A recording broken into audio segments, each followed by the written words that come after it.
আসসালামু আলাইকুম। এই লেকচারে আমরা দেখব কিভাবে আমরা কোনো টেক্সট বা কোনো লেখা বা কোনো ওয়ার্ড আমরা কিভাবে সিলেক্ট করতে পারি। এখন প্রশ্ন হচ্ছে কেন সিলেক্ট করতে হবে? সিলেক্ট না করলে আমরা ধরেন এখানে যে লেখাগুলো আছে এই লেখাগুলো আমরা যদি সিলেক্ট না করি তাহলে কিন্তু আমরা ডিজাইন চেঞ্জ করতে পারবো না।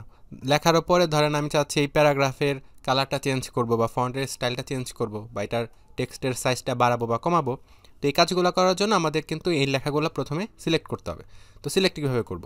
আচ্ছা, তো সিলেক্ট করার জন্য ধরেন প্রথমেই আমি যদি সম্পূর্ণ ওয়ার্ডের লেখাগুলোকে আমরা সিলেক্ট করতে চাই, সম্পূর্ণ ওয়ার্ড ফাইলের লেখাগুলোকে আমরা সিলেক্ট করতে চাইলে আমরা একটা শর্টকাট কি ইউজ করতে পারি, সেটা হচ্ছে কন্ট্রোল এ।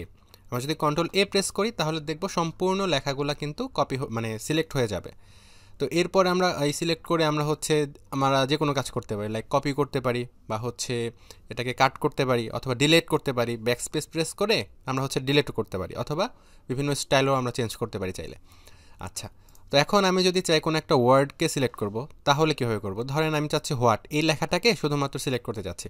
তো সবচেয়ে বেটার হচ্ছে আমরা প্রথমে একটা ক্লিক করব, একটা ক্লিক করে কার্সরটা ওই হোয়াটের যে কোনো একটা জায়গায় নিয়ে আসব।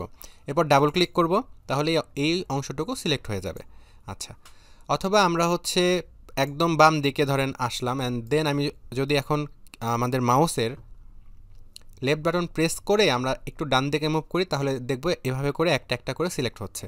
আবার বাম দিকে আনলে এটা এভাবে আনসিলেক্ট হয়ে যাবে আর কি।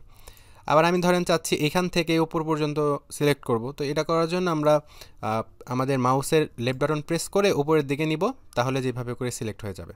ওকে, তো এইভাবে করে আপনারা খুব সহজে সিলেক্ট করতে পারেন। সিলেক্ট করে আপনি যে কোনো কাজ করতে পারেন। ধরেন আমি কালার চেঞ্জ করতে চাইলে যেভাবে করে কালার চেঞ্জ করতে পারি। তো এই মূলত সিলেক্টের বিষয়। আবার আমি চাইলে যে এভাবে করে ধরে আমরা যদি একদম নিচের দিকে টান দিই তাহলে আমাদের সম্পূর্ণ ওয়ার্ড বা আস্তে আস্তে স্ক্রল হয়ে এটাকে সিলেক্ট হতে হতে স্ক্রল হবে আর কি। তো এইভাবে করে আমরা খুব সহজে সিলেক্ট করতে পারি। আশা করছি বুঝতে পেরেছেন যে কীভাবে আমরা কোনো ওয়ার্ড, কোনো প্যারাগ্রাফ এগুলো কীভাবে সিলেক্ট করতে পারি। তো এই ছিল মোটামুটি আজকের লেকচার। আশা করি এই ভিডিওটি আপনাদের ভালো লেগেছে। এই ভিডিওটি যদি আপনাদের ভালো লাগে তাহলে অবশ্যই ভিডিওতে লাইক দিবেন, কমেন্ট করে আপনার মূল্যবান মন্তব্য অবশ্যই আমাদেরকে জানিয়ে দিবেন। কম্পিউটার রিলেটেড যে কোনো সমস্যার দ্রুত সমাধান পাওয়ার জন্য জয়েন হতে পারেন আমাদের ফেসবুক গ্রুপে।